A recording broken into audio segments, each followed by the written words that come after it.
नमस्कार दोस्तों, मैं मनोज कुमार और आप देख रहे हैं मरुद्रा प्राइम न्यूज़।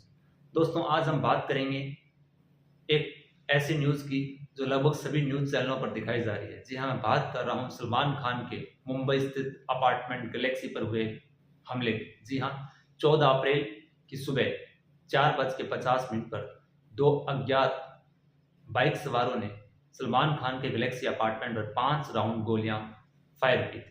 इन 5 राउंड गोलियों में से 3 गोलियां जमीन पर गिरी थी, एक गोली सलमान खान के गैलेक्सी अपार्टमेंट की दीवार से टकराई थी और एक गोली सलमान खान की बालकनी के पर्दे को चीरते हुए उनके ड्राइंग रूम की दीवार से जाकर टकराई थी। इस घटना के बाद मुंबई क्राइम ब्रांच तुरंत एक्शन में आई और उन्होंने आरोपियों को पकड़ने का प्रयास किया। वहां के सीसीटीवी फुटेज को देखा गया जिसमें 2 बाइक सवार हेलमेट लगाए हुए दिखाई दिए। इसके बाद क्राइम ब्रांच ने अपनी आगे की जांच प्रारंभ की। दोस्तों, इस घटना के बाद लगभग सभी न्यूज़ चैनलों पर ये न्यूज़ मुख्यतः दिखाई जा रही है क्योंकि इस घटना की जिम्मेदारी लॉरेंस बिश्नोई ग्रुप ने ली। जी हाँ, लॉरेंस बिश्नोई के छोटे भाई अनमोल बिश्नोई ने एक फेसबुक पोस्ट की जिसके माध्यम से उन्होंने इस हमले की जिम्मेवारी स्वयं ली तथा सलमान खान को इस पोस्ट में धमकी भी दी गई। महाराष्ट्र के मुख्यमंत्री एकनाथ शिंदे ने वहीं सलमान खान को पूर्ण सुरक्षा का दावा किया और उनके और उनके परिवार की सुरक्षा की जिम्मेदारी तय की।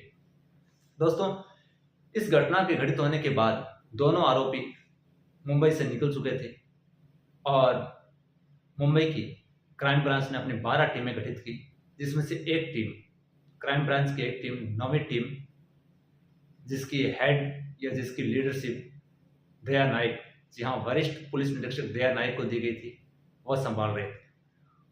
दोस्तों, 48 घंटे के भीतर दोनों आरोपी, जिनकी पहचान सागर पाल व विकी गुप्ता के रूप में हुई, दोनों को क्राइम ब्रांच ने गिरफ्तार कर लिया और इनको गुजरात के भुज से गिरफ्तार किया गया, जहां भुज पुलिस ने इनको गिरफ्तार करके मुंबई क्राइम ब्रांच की टीम को सौंप दिया।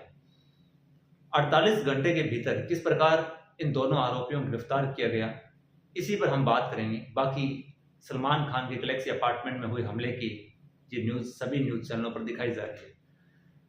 दोस्तों, ह्यूमन रिसोर्स या टेक्निक के माध्यम से किस प्रकार आरोपियों को त्वरित गिरफ्तारी की जा सकती है, इसमें पर्दे के पीछे जो रोल निभाने वाला व्यक्ति था वह था मुंबई पुलिस का क्राइम ब्रांच का सीनियर पुलिस ऑफिसर दया नाइक।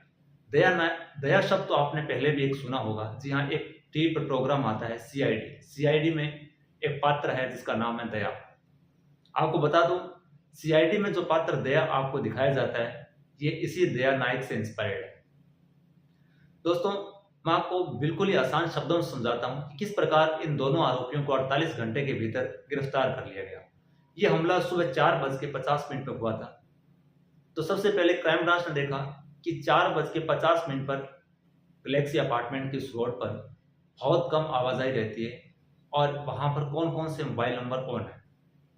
जो जो मोबाइल नंबर वहां ऑन थे उनको लिस्टेड किया गया और इसके बाद देखा गया कि आरोपियों ने भागने के लिए रेलवे स्टेशन का उपयोग किया।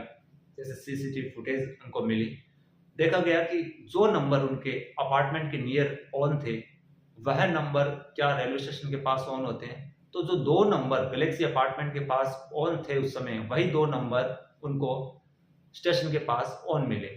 तो क्राइम ब्रांच की टीम या दया नायक समझ चुके थे कि ये 2 व्यक्ति ही है जिन्होंने फायरिंग की होगी और उसका लगातार पीछा किया गया। अंततः गुजरात के भुज से उनको गिरफ्तार किया गया।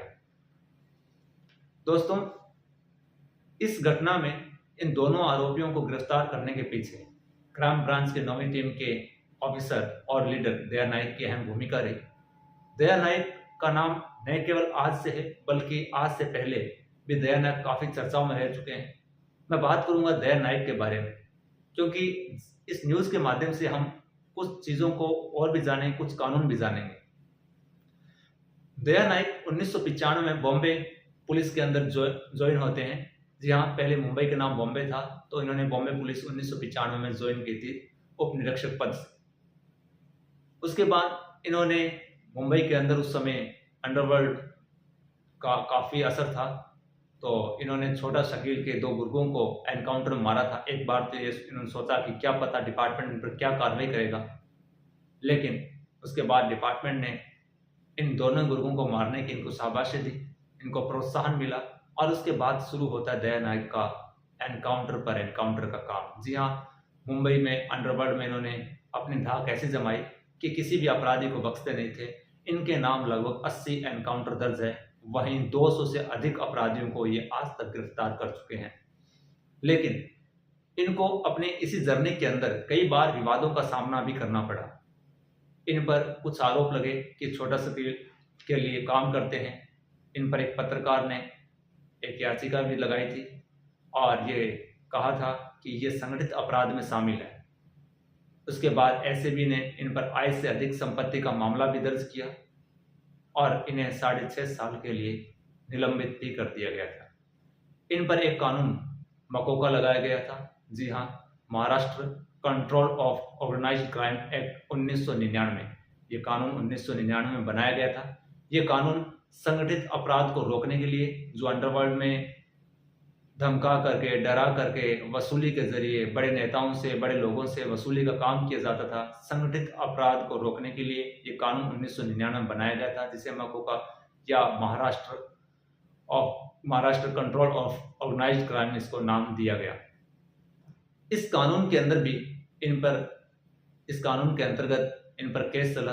2010 के अंदर सुप्रीम कोर्ट ने इन पर लगाए गए सभी आरोपों को खारिज किया था और इनको इस मुकदमे से बरी किया। दोस्तों, मकोका जो कानून है, ये कानून लॉरेंस बिश्नोई पर भी लगा हुआ है। इसकी कुछ कंडीशन है, हम इसी के बारे में बात करते हैं। मकोका कानून 2002 के अंदर दिल्ली में भी लागू कर दिया गया है और इस कानून की कुछ शर्तें हैं। जिस व्यक्ति पर इस कानून के तहत मुकदमा दर्ज होता है, उसके लिए सबसे पहले पुलिस अधिकारी एडिशनल कमिश्नर ऑफ पुलिस से परमिशन लेगा। जी हाँ, इस कानून के तहत मुकदमा दर्ज करने के लिए एडिशनल कमिश्नर ऑफ पुलिस से पहले परमिशन ली जाती है। इसके लिए आवश्यक है कि वह व्यक्ति कम से कम 10 सालों में 2 संगठित अपराधों के अंदर शामिल रहा हो। एक कि सबसे पहले एडिशनल कमिश्नर ऑफ पुलिस से इसकी परमिशन ली जाती है। दूसरा, जिस व्यक्ति पर इस कानून के तहत मुकदमा दर्ज किया जाना है, वह व्यक्ति कम से कम 2 बार 10 साल में 2 बार संगठित अपराध में शामिल रहा हो। ये इसकी आवश्यक शर्त है। तो इस कानून के अंदर कुछ प्रावधान अन्य भी है, क्योंकि कानून हार्ड है तो इसमें बेल मिलना असंभव सा है। इस कानून के तहत जहां आईपीसी में किसी व्यक्ति की कस्टडी 10 दिन दी जाती है, 15 दिन हाईएस्ट दी जाती है, लेकिन इस कानून के तहत पुलिस कस्टडी 1 महीने यानी 30 दिनों तक की दी जाती है। जहां आईपीसी में चार्जशीट फाइल करने का समय जो है वो 30 से 90 दिन, लेकिन इस कानून के तहत जो चार्जशीट दायर करने का समय है वो 180 दिन का है। तो इस कानून के तहत जिस व्यक्ति को गिरफ्तार किया जाता है, उसकी जमानत मिलना लगभग असंभव सा प्रतीत होता है। इस कानून के तहत प्रसिद्ध क्रिकेटर अश्विन संत पर भी मुकदमा दर्ज किया जा चुका है, जब आईपीएल सेटिंग या आईपीएल गेमिंग के अंदर जो पैसे का लेन देन या फिर गेम फिक्सिंग के आरोप उन पर लगे थे, तो उन पर भी ये कानून लगाया गया था। दोस्तों, दया नायक की जो स्टोरी है बड़ी दिलचस्प। दया नायक एक गरीब परिवार से बिलोंग करते हैं। कर्नाटक के येनहोल गांव से ये बिलोंग करते थे। गरीब परिवार था इनका। इन्होंने 8 साल तक होटल में एक वेटर की नौकरी की और उसके बाद कुछ समय तक इन्होंने प्लम्बर का कार्य जो है वह भी किया था। उसके बाद अपने जीवन के संघर्षों से गुजरते हुए ये 1995 में पुलिस इंस्पेक्टर बने थे। दया नायक जो है, उन्होंने कई फिल्मों में काम भी किया है। जी हाँ, अब तक 56, मैन एट वर्क जैसी फिल्मों में इन्होंने काम किया और लगभग बॉलीवुड के अंदर इन्होंने 20 फिल्मों के अंदर अपना रोल अदा भी किया है और कई धारावाहिक और कई फिल्म इनसे इंस्पायर्ड होकर के बनाई गई है। दोस्तों, मैं बात करूंगा कि किस प्रकार क्राइम की दुनिया में दया नायक ने अपना नाम अहम रूप से छोड़ा। दया नायक पर कुछ आरोप भी लगे, लेकिन इन आरोपों से निकलते हुए इन्होंने एनकाउंटर स्पेशलिस्ट के रूप में अपनी पहचान बनाई। 2000 के अंदर इन्होंने अपनी माता के नाम से, जी हाँ, इनकी माता का नाम जैसा कि मैंने आपको बताया राधा नायक था, उनके नाम से अपने गांव येनहोन में, कर्नाटक के येनहोन में एक स्कूल बनाया जो चैरिटेबल ट्रस्ट के माध्यम से चले, यानी गरीब बच्चों के लिए ये स्कूल चले जिसकी एजुकेशन फ्री हो, जिसके अंदर अमिताभ बच्चन, सुनील शेट्टी दिग्गज बॉलीवुड अभिनेता भी इस स्कूल के उद्घाटन समारोह में पहुंचते हैं। उसी समय इन पर आरोप लगा था कि ये स्कूल इन्होंने अंडरवर्ल्ड से पैसे लेकर के इस तरह से बनाया है, लेकिन उसके बाद इन्होंने ये स्कूल जो है कर्नाटक स्टेट गवर्नमेंट को समर्पित कर दिया। वर्तमान में स्कूल का नाम राधा नायक गवर्नमेंट स्कूल है।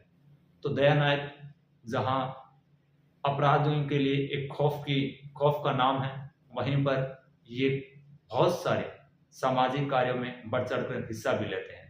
दोस्तों, आज की इस वीडियो में हमने समझा माको का कानून, और आज की इस वीडियो में हमने जाना पुलिस इंटेलिजेंसी को। धन्यवाद। फिर मिलेंगे। मरुद्रा प्राइम न्यूज़ के साथ बने रहिए। वीडियो को लाइक करना और सब्सक्राइब करना न भूलें। धन्यवाद।